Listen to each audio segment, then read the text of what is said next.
Welcome to Burlap Teachers. Enjoy the video. In this video, I will explain how to make creatine gummies.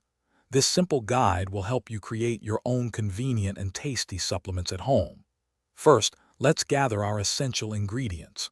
You will need unflavored gelatin powder, about 3 to 4 tablespoons for every 1 cup of fruit juice, your preferred fruit juice, and of course, powdered creatine monohydrate. You can also add a sweetener like honey for a better taste. Now let's prepare the base for our gummies. Pour 1 cup of your chosen fruit juice into a saucepan and warm it gently over low to medium heat. It is important not to let the juice boil. Next, slowly sprinkle in 3 to 4 tablespoons of unflavored gelatin powder, whisking continuously. Keep stirring until the gelatin completely dissolves, ensuring a smooth, clump-free liquid.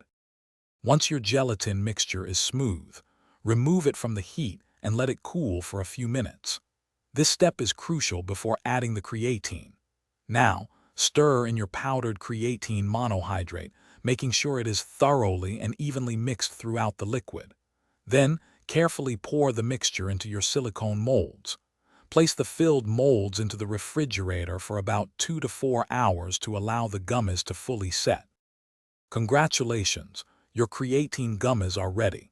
To keep them fresh, store them in an airtight container in the refrigerator. They should maintain their quality for approximately 7 to 10 days. For dosage, most people aim for 3 to 5 grams of creatine monohydrate daily.